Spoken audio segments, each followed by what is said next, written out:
Hello there. Okay, so we're starting a new unit on Romanticism, and I'm starting from page 215 in the 9th brief edition of the Kamian text. Actually, the unit itself starts on page 212 with a lovely painting by Degas and a little sort of table of contents and some learning objectives on page 213. And then on page 214, there's a very helpful timeline of historical and cultural events, arts and letters, music. So you should definitely look at that stuff as well. But the main body of the text starts over on page 215. And as usual, we're going to start at the beginning with the frame of the picture and the title of the picture. The title of the picture is Romanticism, or the Romantic Era in Music. And we'll get to what that means. It might not mean what you think it means.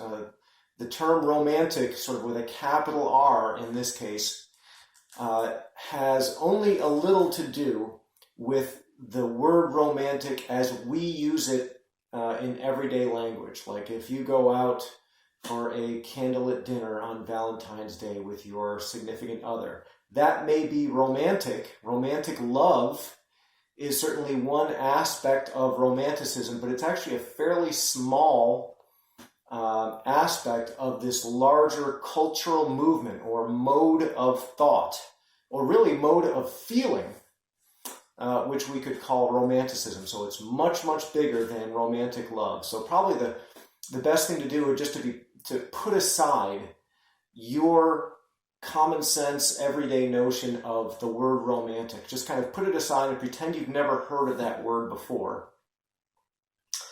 Okay, so we'll definitely get to the word romantic with a capital R and what it means. But let's talk about the frame first. That is, in music history, we generally consider the Romantic era to be the 19th century, which means the 1800s, or specifically something like 1820 to 1900. Now, those dates are not at all fixed in stone. In fact, like as I've said with previous eras, these dates are often chosen sort of for convenience and not because anything particularly significant happened in either of those years. Now, recall, in the case of the Baroque era, there actually was something significant in 1600. That's the year of the earliest surviving opera, even though that wasn't really the first opera that was ever composed. It was the earliest surviving opera. And then 1750, you may recall, was the year that J.S. Bach died, which was certainly significant for poor old J.S. Bach, but was not really seen as a significant marker at the time. Because remember, J.S. Bach wasn't even particularly famous in his own time, and his music was already considered kind of old-fashioned in 1750. So that date is really kind of arbitrary. And also these dates, 1820 and 1900 for the Romantic era, are also pretty arbitrary. In some books, you might see them as 1825 to 1900 or 1830 to 1900. There is nothing particularly significant about 1820 or 1900 for that matter. It's just that we need a bin. We need a category. We need some brackets around which to frame this era. There are certainly changes, gradual changes in the early 19th century, and there are definitely changes toward the end of the 19th century as a new style, or many different new styles, emerge as we get into the 20th century, the 1900s. But there's nothing really that special about 1820 or 1900. It's just that we've got to pick some years in there, so we might as well pick these ones. So we'll stick with those. Those would be the dates that I'd expect you to recall if there were a test question, which there almost certainly will be, about the dates of the Romantic era. So that's it for the dates. Let's talk about the word Romanticism. The first sentence in the text is a pretty good one. It says here, the early 19th century, and remember, when we're talking about the 19th century, we're talking about the 1800s. Just like right now, we are in the 21st century, even though we are in the 2000s. The early 19th century brought the flowering of Romanticism, a cultural movement that stressed emotion, imagination, and individuality. In part, Romanticism was a rebellion against the neoclassicism of the 18th century and the Age of Reason. Okay, so remember, everything comes from something, right? Cause and effect. The era that we just came out of, the classical era in music, coincides mostly with what we would call the Enlightenment era as a general historical era, as a general kind of historical and cultural movement. And remember, what was the Enlightenment all about? It was about faith in the power of reason and logic, right, to basically change the world or to conquer or to control the worst aspects of human nature, for example, and in fact to control nature itself. Remember that the Enlightenment was brought about in large part by the scientific advances of the 17th century and the 16th century.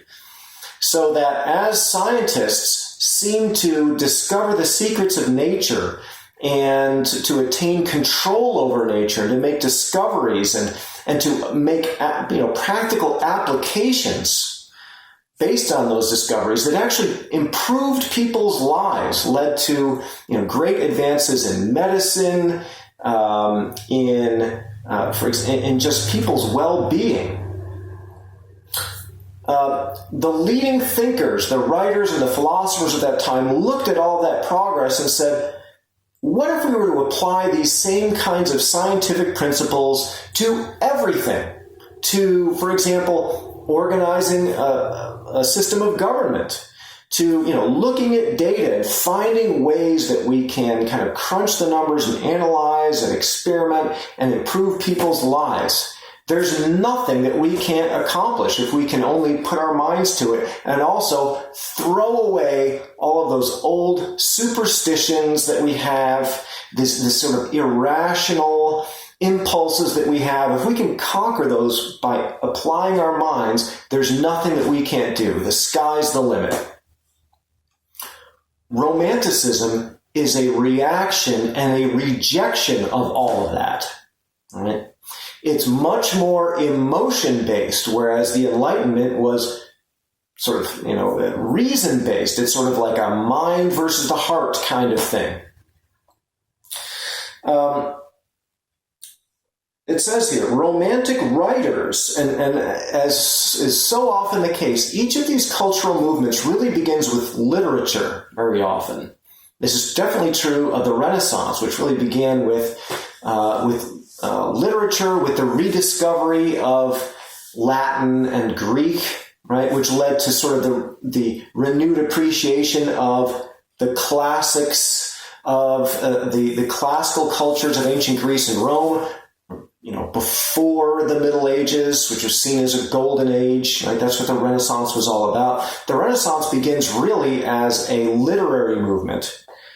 And the same is true, really, of the classical era and now of the Romantic era. It begins with the writers, and then eventually gets to, let's say, the visual artists, and usually last of all, the composers, the musicians. It says here, Romantic writers broke away from time-honored conventions and emphasized freedom of expression. Romantic painters used bolder, more brilliant colors and preferred dynamic motion to gracefully balanced poses. But Romanticism was too diverse and complex to be defined by a single formula.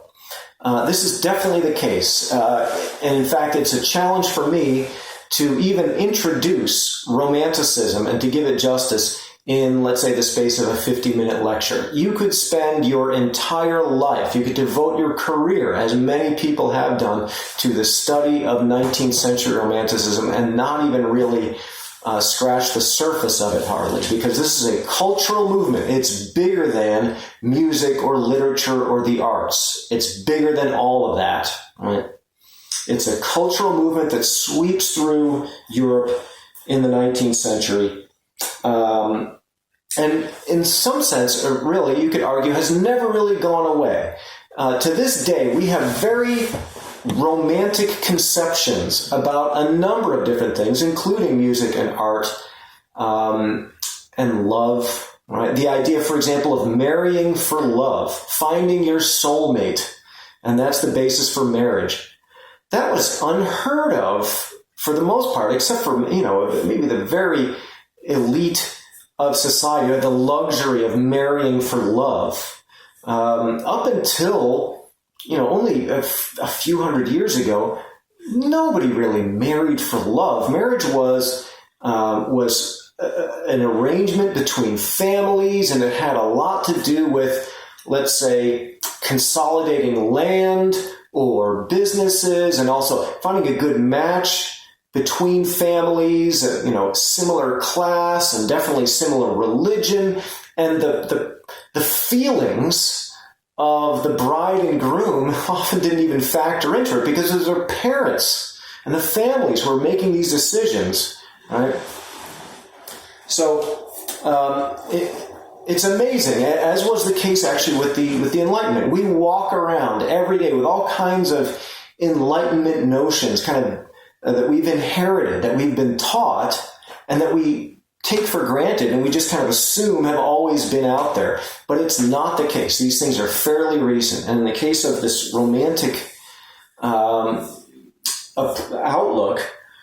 it's only been around for, let's say a couple hundred years, which is not very long in the span of human history.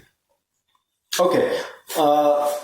Let's talk about some of the characteristics of Romanticism in general. Remember, I'm not just talking about music. I'm not even just talking about the arts. Romanticism in general. So a big one is subjectivity. It says here, third paragraph, emotional subjectivity was a basic quality of Romanticism in art. And again, this is in direct contrast to the classical Enlightenment approach, which is more objective.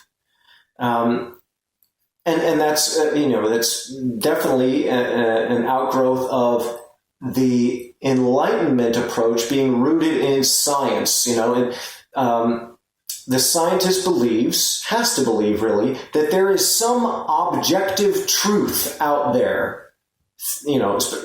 Nature is one way and not another way, and we just have to try and find what that objective truth is, right? Remember what objective and subjective means. Objective means, something like 2 + 2 = 4. That's an objective truth. It's not like it's 5 for some people and 3 for some other people, like it's an opinion. 2 + 2 is 4. It can be no other, right? If you understand what 2 and the plus sign and the equal sign means, then you know that 2 + 2 must equal 4, right? That's an objective truth. Subjectivity is the realm of opinion, on feeling and interpretation and what have you. And this is what the Romantics are more interested in. So subjectivity, emotional subjectivity, is a basic quality of Romanticism in art. This is an interesting quote. All good poetry is the spontaneous overflow of powerful feelings, according to William Wordsworth, the English Romantic poet. Now, a previous generation of poets would probably say, well, that looks like a recipe for bad poetry. The spontaneous overflow of powerful feelings. An 18th or 17th century poet would probably say, no, good poetry is carefully crafted. And it's not just like overflowing with spontaneous feelings. It is trying to communicate eternal truths, right? And it can't be that spontaneous if you're carefully crafting it and finding exactly the right word and exactly the perfect meter and rhyme scheme and form and all of that. Well, for the Romantics, the form and the meter and all of that is less important. It's the feeling that you're trying to communicate. This is why, for example, when you get to Walt Whitman does away with all of this form and meter and even rhyme. It's very radical, and instead is just trying to pour himself out in a very spontaneous way. And they mention Walt Whitman here, and also his subjectivity. If you've read Leaves of Grass, it starts out with this line: "I celebrate myself and sing myself."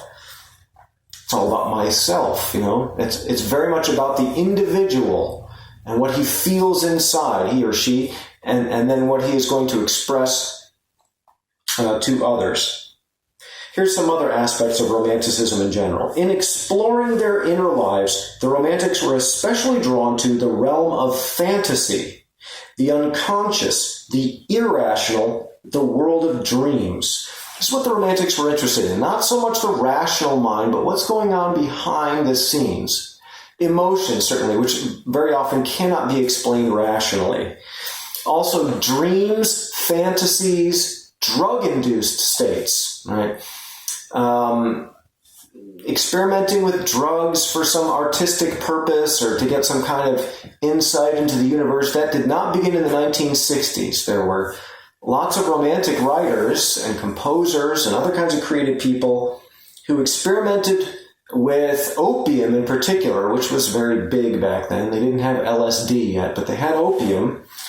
And in fact, we'll see an example of the influence of opium on one particular composer, Hector Berlioz, who wrote an entire symphony that tells the story of basically a drug-induced trip that a lovesick young composer who takes opium in order to kill himself, really, because he's in love with this woman who doesn't love him back. So to put himself out of this misery, he decides to take opium.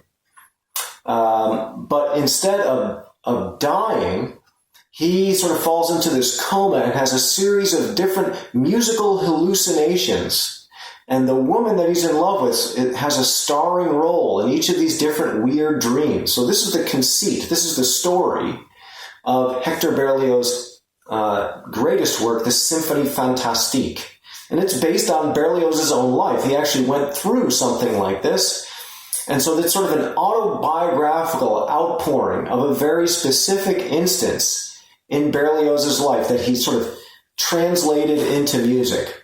And that was a very strange and unusual thing at the time, the very early Romantic era. It's something that Mozart or Haydn or Beethoven probably would have thought kind of strange. We'll get to that a little bit later when we talk specifically about Berlioz. But all of these things, notice what they have in common. Fantasy, the unconscious, the irrational, the world of dreams, drug-induced states. It's sort of like getting behind the rational mind to the irrational mind, which is more mysterious somehow. The Romantic fascination with fantasy was paired with enthusiasm for the Middle Ages, that time of chivalry and romance. And in fact, that's where the word romantic comes from. Notice how for each of these eras, I've tried to explain what, for example, Middle Ages means, or what Renaissance means. Romantic. Well, the original romances, a romance is a type of poem. It's an epic poem about knights in shining armor and deeds of valor and heroism. that was popular in the late Middle Ages, and these poems were written in the Romance languages, the languages that are descended from Latin, which the Romans spoke. So that's the connection to Rome. That's where we get the word romantic. The Romance languages, especially French.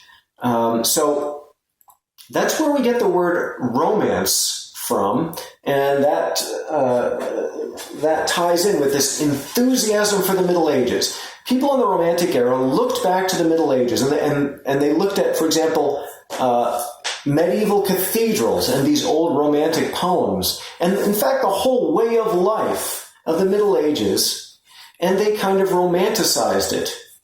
Now,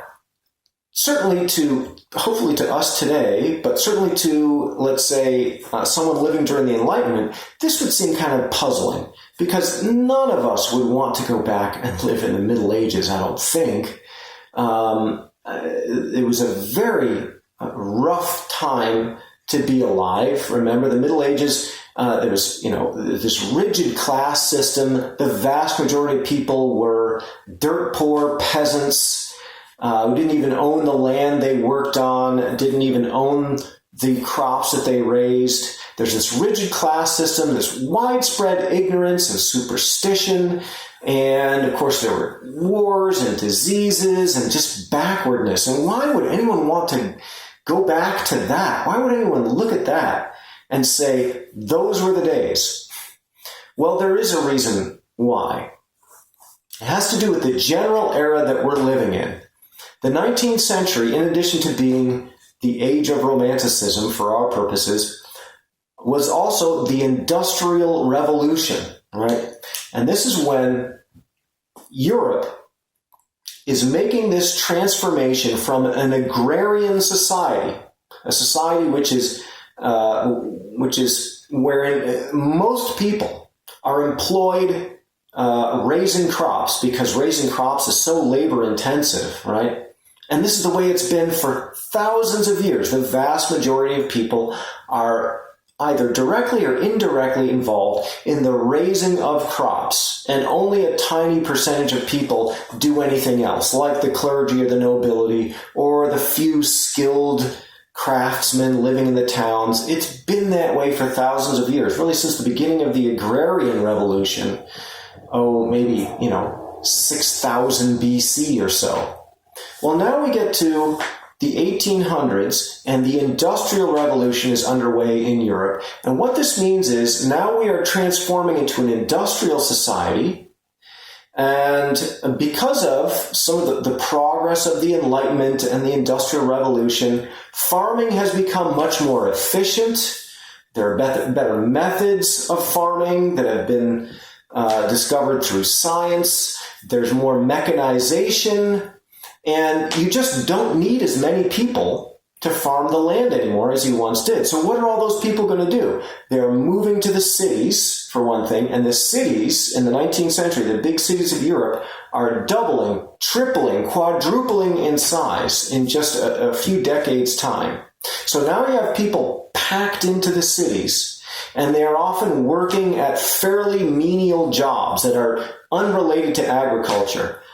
Menial by our standards today. That is, they're working in coal mines, they're working in factories, they're doing repetitive labor. Many of them are domestic servants or maids, or they are working like, Bob Cratchit in A Christmas Carol.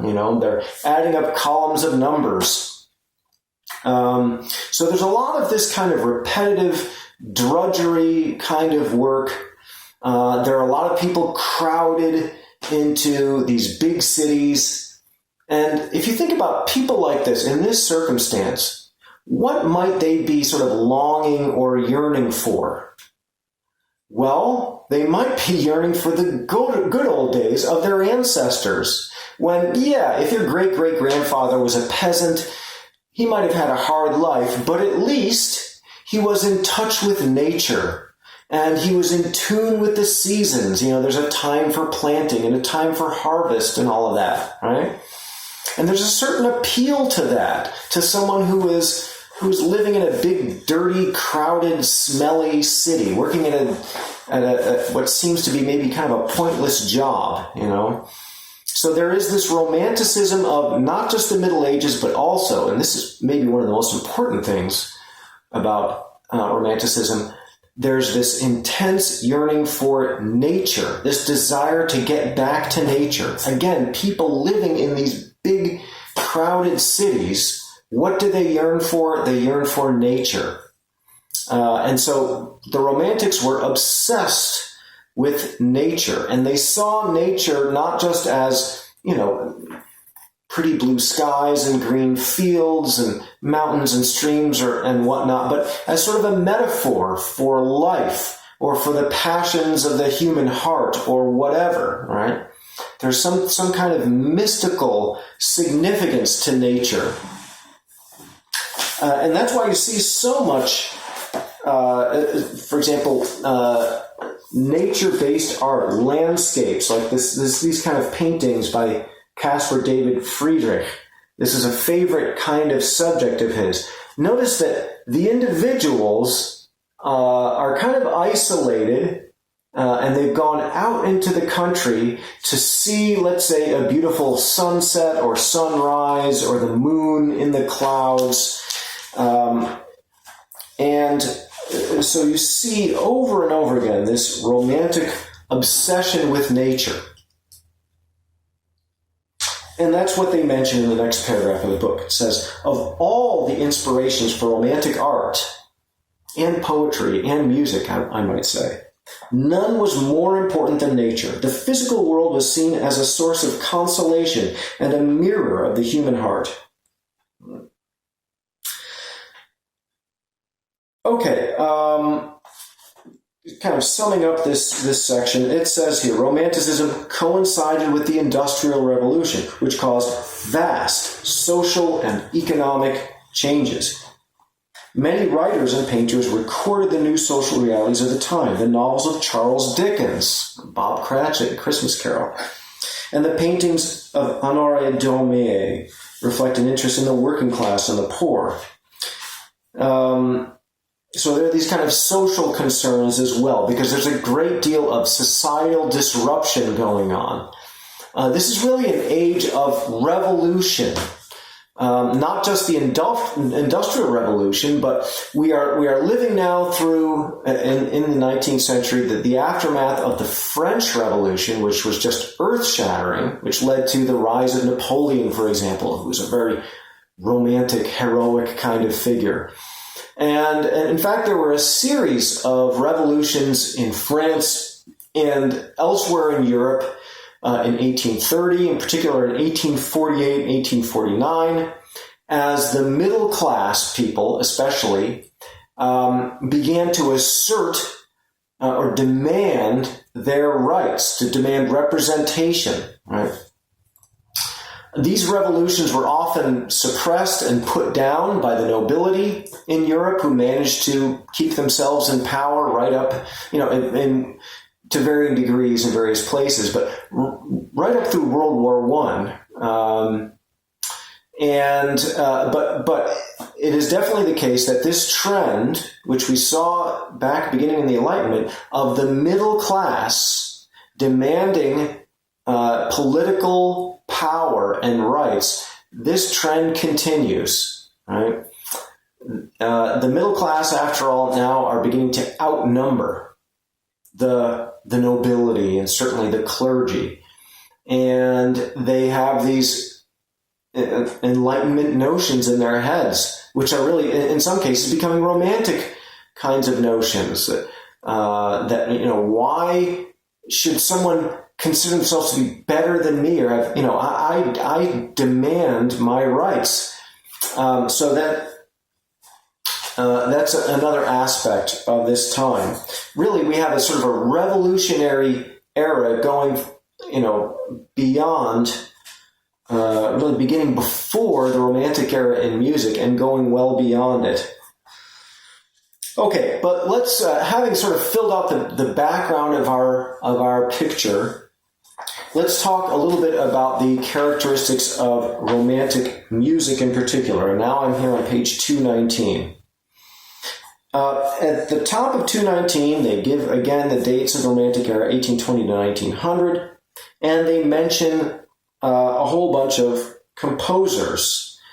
And we, in this, for this test that we're going to take, for this unit, we are only going to concern ourselves with the first 7 of these.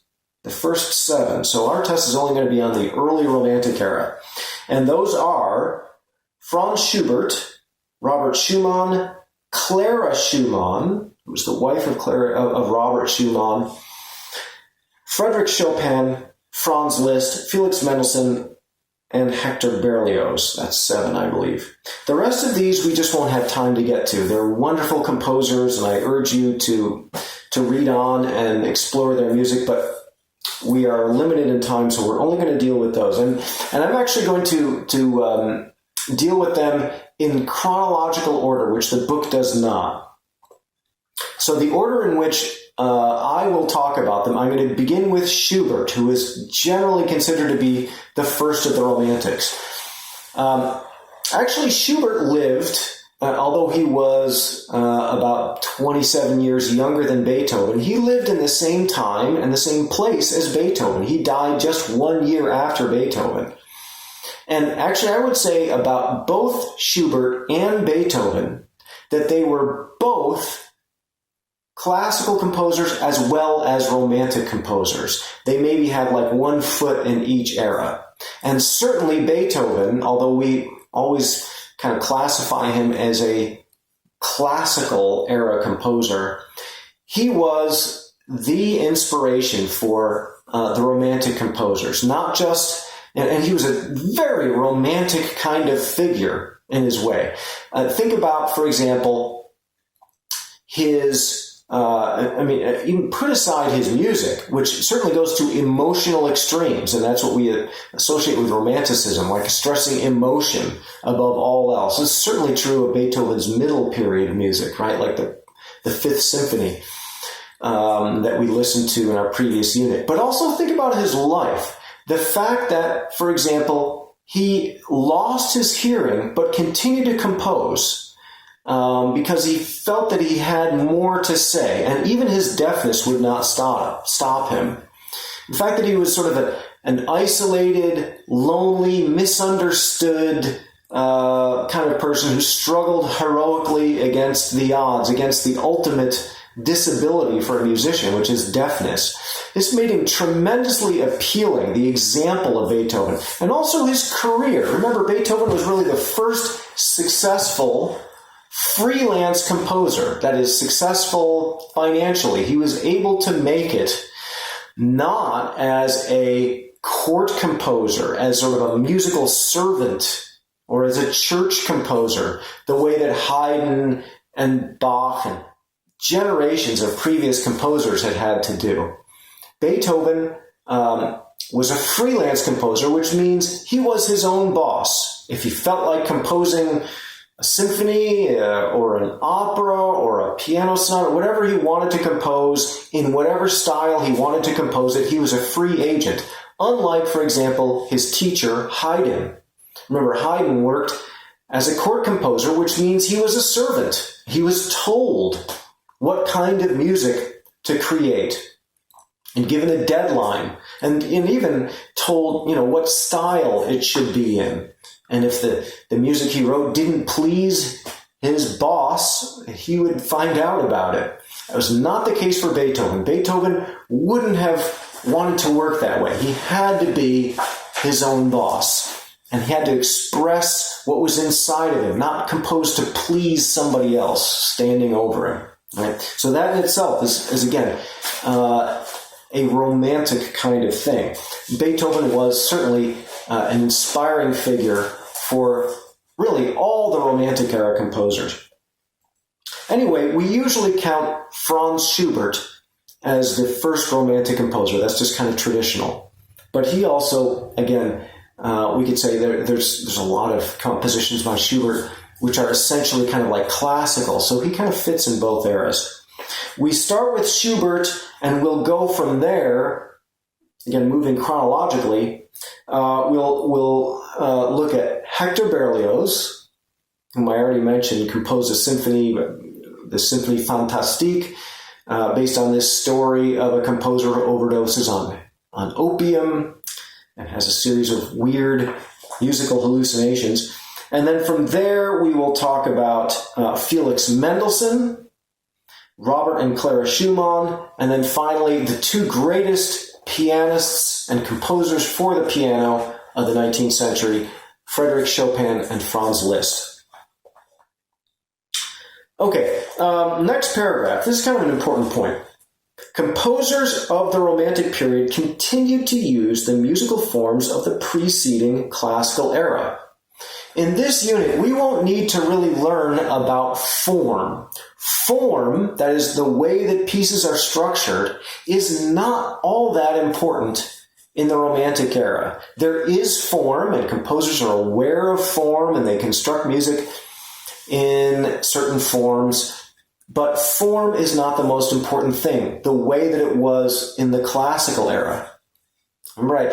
I stressed form so much in the classical era because that's what the classical approach is about.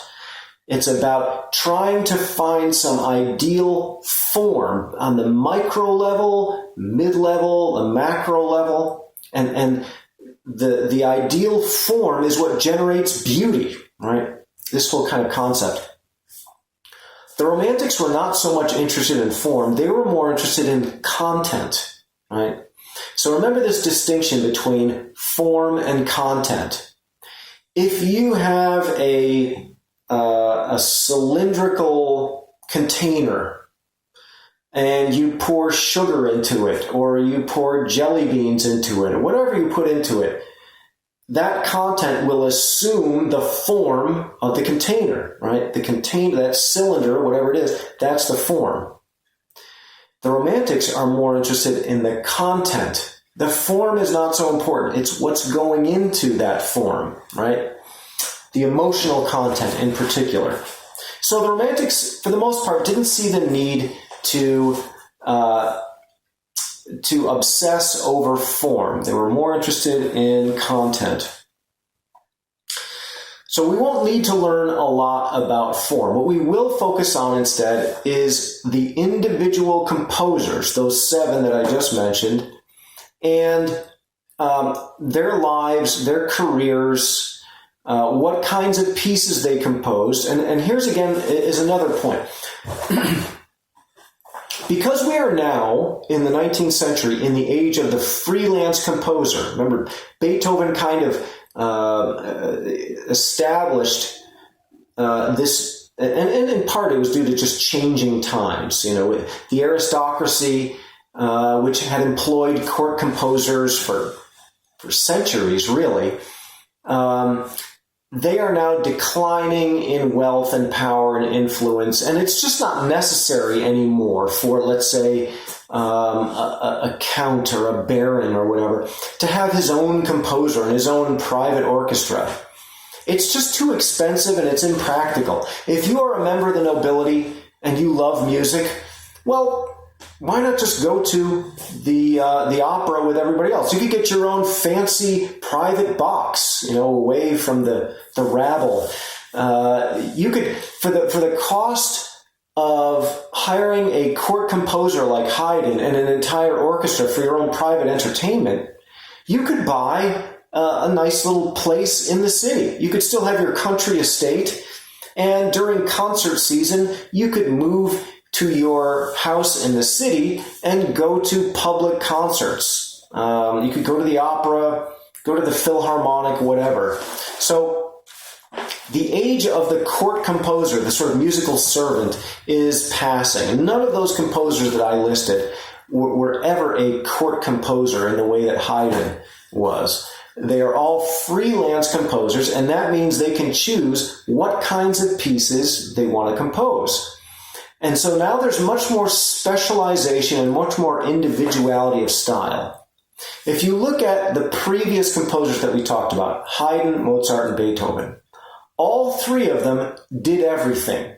They composed symphonies and sonatas and concertos and chamber music and operas and oratorios and masses or whatever. They were kind of obligated to do everything, to cover all those different bases. But as we move into the 19th century, that's not true anymore. Composers can specialize. So we might have a composer like Berlioz, who was really only interested in monumental works, giant symphonies, and massive operas. But then you might have a composer like Chopin, who was not interested in that at all. Really, Chopin was only interested in the piano. He wrote mostly solo piano pieces, and most of them very short. Never wrote a symphony, never wrote an opera, never wrote a string quartet. And then you have some who are sort of in between, who compose certain types of pieces and not others, right? Because they are free to do that if they choose. Right? So the system is changing. And that'll be covered a little bit more in this section, a couple pages further on, Romantic composers and their public. Anyway, let's look at this third paragraph. It says here, there are many differences between Romantic and classical music. Now, most of these differences, if we kind of had to sum them up in a single word or sentence, they have to do with kind of like expanding the horizons, pushing the envelope. Whatever parameter of music you could think of, whichever aspect or element of music, like pitch, dynamics, rhythm, form, whatever, all of them are being pushed to their limits. It says here, Romantic works tend to have greater ranges of tone color, dynamics, and pitch. Also, the Romantic harmonic vocabulary is broader. That is, the harmonic vocabulary, that means the kinds of chords that Romantic composers use are often chords that would sound kind of strange or just wrong to a classical era composer. The Romantics are always experimenting with harmony, trying to find unusual chords or unusual ways of using more conventional chords. Romantic music is linked more closely to the other arts, particularly literature. So this is something we'll talk about again a little bit later, sort of a foreshadowing. The 19th century is the great age of program music. Program music, remember, is instrumental music just for instruments, no voices, that attempts to paint a picture or tell a story, and there will be some kind of descriptive title where the composer wants you to know exactly what it's about. Now, the opposite of this is absolute music. Absolute music is instrumental music that does not have a descriptive title, that where the composer, he might have had some kind of story or some kind of inspiration in his head, but he's not telling you what it is. He's not letting you on it, and that might be just something for himself. Or maybe there is no particular program or story that's intended. So, for example, all of Mozart's symphonies have the title symphony, like Symphony Number 40 in G minor. That's not a descriptive title. That's just sort of a generic title, right? But Berlioz's Symphonie Fantastique, well, that tells you something. Fantastique, meaning having to do with fantasy, right? And Berlioz went further. He wrote out in the program exactly what the storyline to his symphony is so that everyone would understand, right? And this is more the trend in the Romantic era. Composers of the Romantic era feel like it's not enough just to write an old-fashioned symphony or string quartet or sonata. These are all generic titles that don't tell you what you're supposed to be picturing or imagining or feeling, right? Not only the Romantic composers, but the Romantic public, the concert-going public, they want more than just these old genres like symphony and concerto and string quartet. They want to know what they're supposed to be feeling. And we also see this trend as sort of like the unification of the arts, where literature and the visual arts are inspiring music. Right? You see this over and over again with many different composers.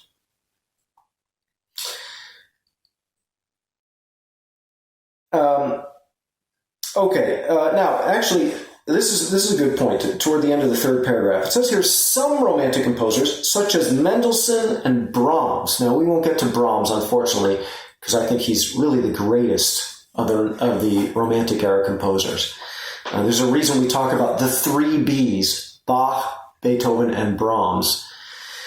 But we won't get to Brahms because he's a little bit later on than we have time for. But Mendelssohn and Brahms created works that are deeply rooted in classical tradition. In other words, Mendelssohn and Brahms, and I think probably also Schumann, are sort of on the conservative side. That is, they are very aware and conscious of the composers who came before them, sort of the legacy of Bach and Mozart and Beethoven and Haydn, and they are trying to preserve that legacy and sort of pass it on. They are much more aware of the past and appreciative of the past.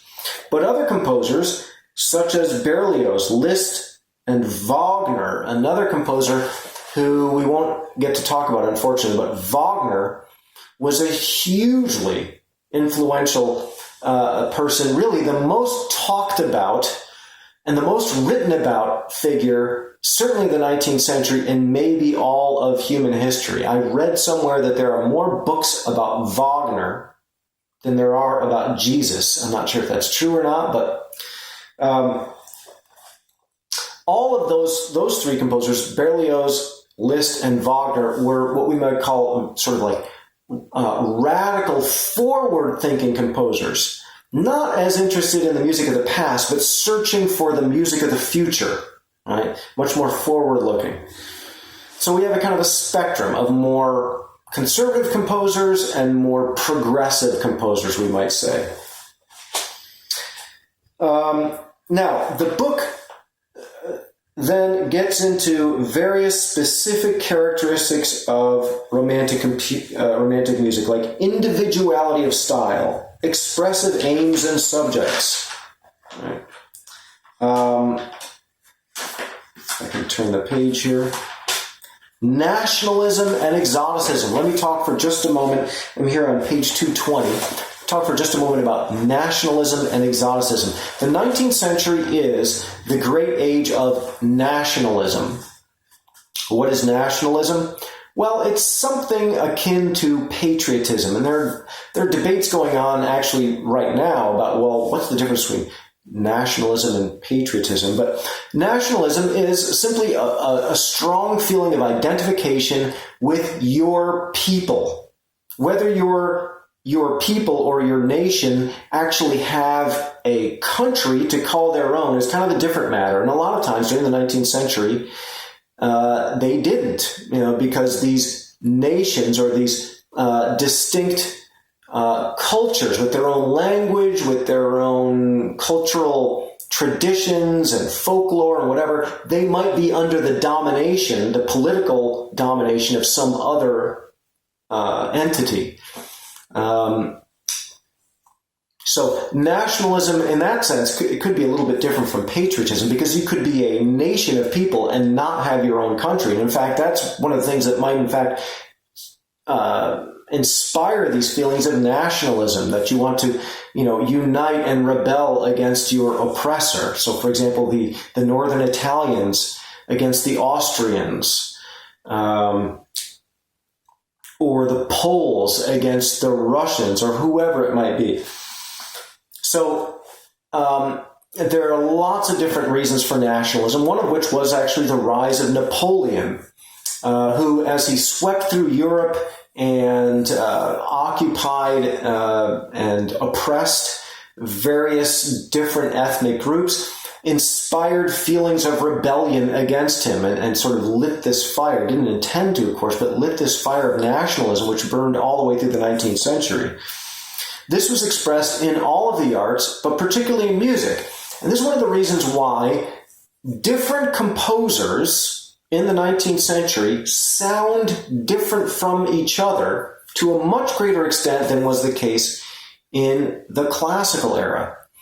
So what I mean by that is, if you listen to music of the classical era, let's say Haydn, Mozart, or early Beethoven, because middle and later Beethoven is pretty distinctive, but Haydn, Mozart, early period Beethoven, and lots of other classical era composers, they sound very similar because they are all composing in essentially the same language or the same style. So unless you are fairly experienced in listening to classical music, if you just kind of like turn the radio on some classical station and they're playing something by Haydn, you might think it's by Beethoven or Mozart, and that wouldn't be a bad guess because they sound kind of similar to each other. They're all writing in the same language. But when we get to the 19th century, if you turn on the radio and you're tuned to a classical station for some reason, and you hear something by Chopin, it's unmistakable. It could only be Chopin. Chopin has a very distinctive sound. Or if you hear something by Schumann, something by Liszt, it's very distinctive, in part because these composers were all trying to get their own distinct voice to a much greater extent than previous composers, but also because they were from different places. In the case of Chopin, for example, he was Polish. In the case of Liszt, he was Hungarian. And they were often very proud of their own national culture, and they tried to express that through their music.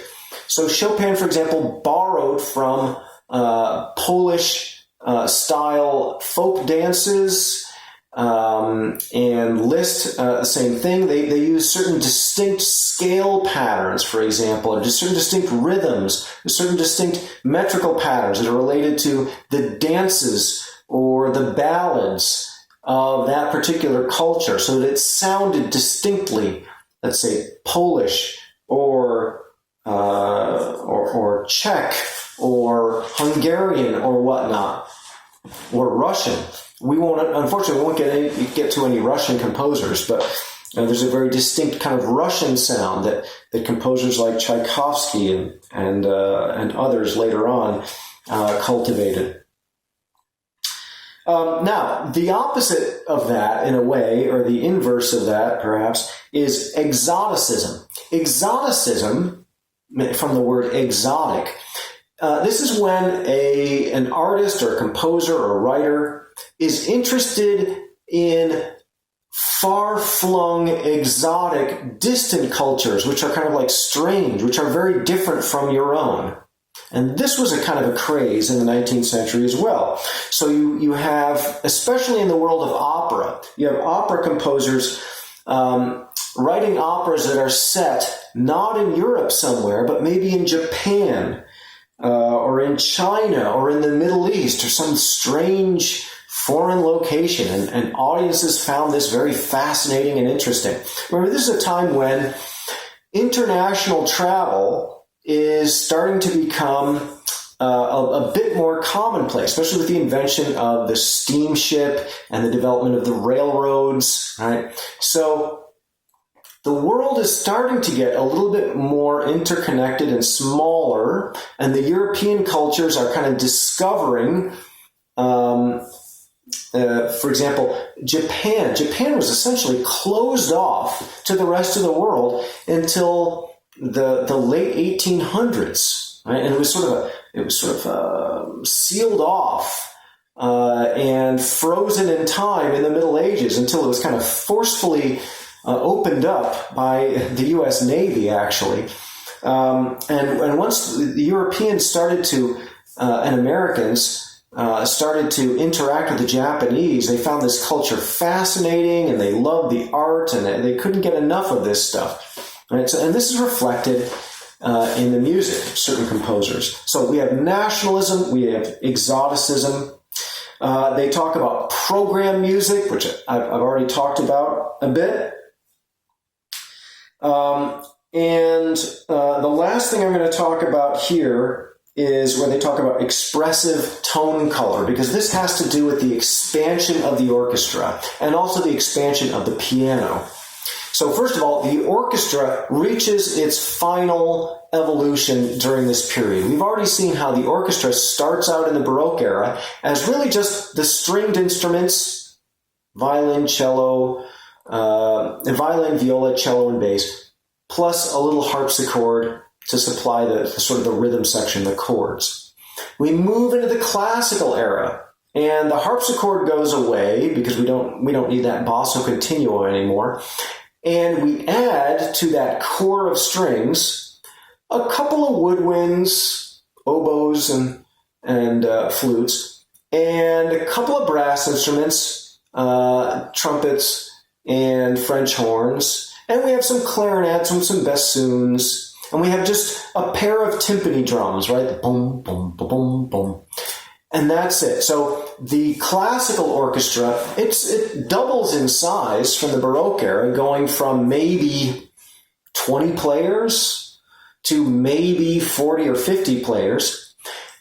Now, as we go into the Romantic era, it doubles in size again, so that we have maybe 80 or 100 players, or even sometimes more, depending on the composer. Berlioz, for example, liked to have a gigantic orchestra.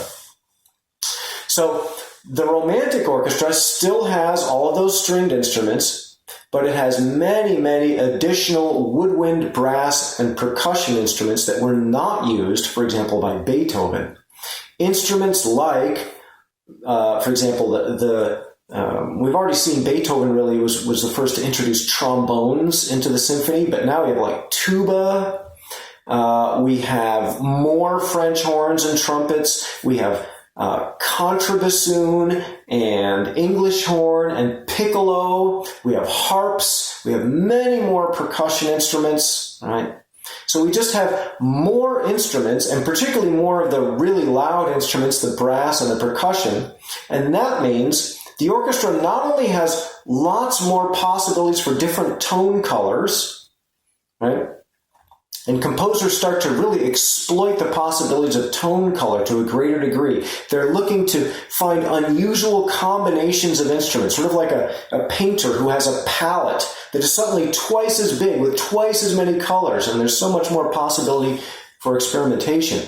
But we also have the possibility for a much wider dynamic range, especially because, again, you've got all of those brass and percussion instruments which have tremendous potential for volume. Now, you can still have very, very soft sounds if you want to, right? Because you don't have to always have the percussion or the brass. So now you have this increased spectrum, not only of tone color, but also of dynamics, and also of pitch, because some of the instruments that we're adding to the orchestra are much, much lower in pitch than anything we'd seen before, like the contrabassoon or like the tuba, and then others are higher in pitch, like the piccolo.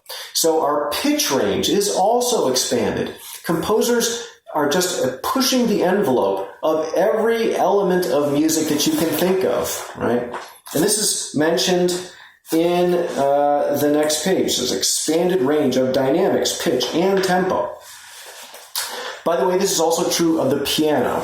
The piano really comes into its own in the 19th century. The 19th century is the golden age of the piano, is when we had the greatest composers for the piano, as I mentioned, Chopin and Liszt, along with just many others like Schumann, great composer for the piano. Schumann's wife, Clara Schumann, was one of the greatest pianists of the 19th century, and also a fine composer, but she was primarily a performer. Brahms, who we won't get to, unfortunately, wrote tremendous piano music. Mendelssohn, Schubert, all of them wrote quite a bit for piano. The piano was not just an instrument for professional musicians. It was really the home entertainment center of the 19th century. Every middle-class home had a piano, and it wasn't just there as a pretty piece of furniture to hold up picture frames or whatever. Guaranteed somebody in that house could play it. Probably the ladies of the house, not necessarily the gentlemen of the house, but remember, this is a time when middle-class women were, middle-class and higher, were discouraged from working outside of the home. Their job was to raise children and to provide a cultured atmosphere. And also, one of their jobs was often to provide entertainment, to be able to play and to sing songs. And that's just kind of the way it was back then. Unfortunately, women, there were a lot of women who were excellent musicians in the 19th century, definitely as good as the men. But the culture of the time, unfortunately, discouraged women from becoming professional musicians. Very, very few did. Very few women were professional anything in those days. Men, on the other hand, were not particularly expected to be good amateur musicians, although many of them were. And amateur music making was a pastime. Remember, this is an era before recorded music. But certainly, if you were going to be a professional musician, you pretty much had to be a man. Whether you were going to be a player in an orchestra or a composer. There were some female composers who, for example, like Mendelssohn's sister, Fanny Mendelssohn, had her works published under her brother's name. Right? Just like many of the women writers at this time adopted a male pen name. Right? In fact, one of them was Chopin's girlfriend, George Sand. That was not her real name. Her real name was Aurore Dudevant, but she wrote under the name George Sand.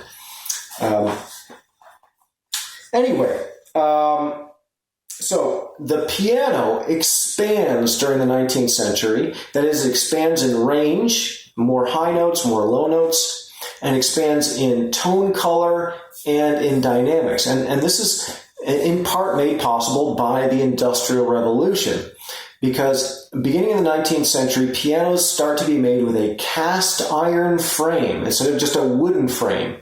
That cast iron frame can hold the tension of many more strings and strings under higher tension. So the Industrial Revolution is what made the modern piano possible. And the piano comes into its final evolution roughly midway through the 19th century. Okay, one last thing I'll talk about, because I'm probably already going over time. The last item that they mention, bottom of page 221, in this section anyway, is form, miniature and monumental. What they're talking about here is that, like everything else, the musical parameter known as form is expanded, but also sometimes compressed. So unlike in the 19th century, when we typically have, let's say, multi-movement pieces like sonatas or concertos or symphonies or string quartets, which are of, let's say, medium to medium long length. That is, like a 3-movement piano sonata by Mozart might be, let's say, 15 minutes long. A 4-movement symphony by Mozart might be 25 or 30 minutes long. A Beethoven 4-movement symphony might be 45 minutes long. But that's kind of the range, because pieces tend to be multi-movement, right? And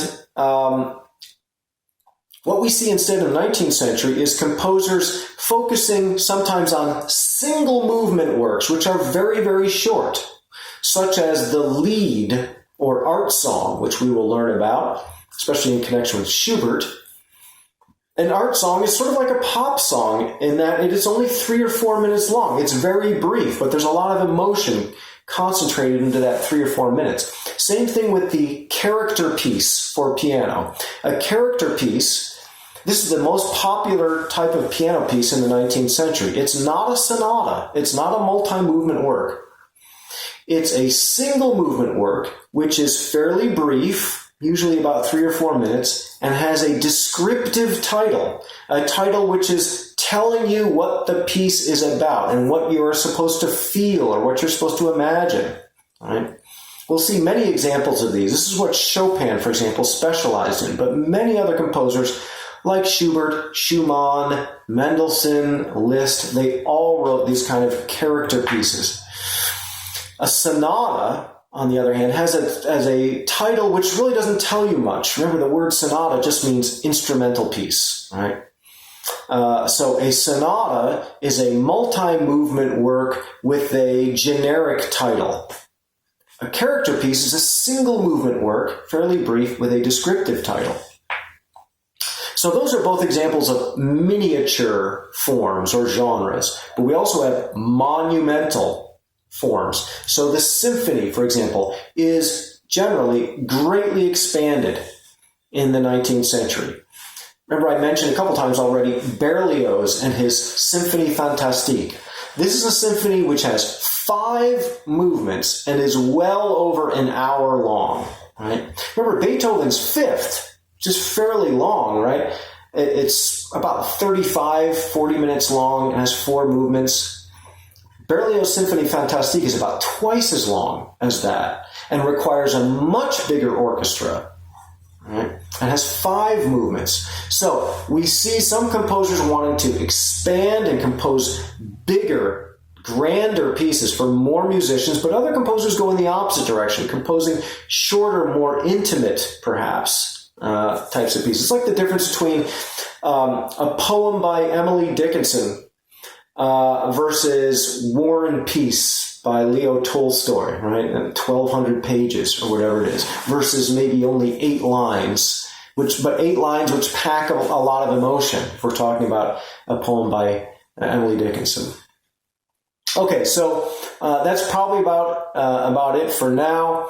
Next lecture will probably be about Schubert and the art song or the lied, this new genre, an example of a miniature genre of which the greatest master, certainly the greatest composer of the art song, is Franz Schubert, who's also kind of like the first of the Romantics. We'll talk about him next time. See you then.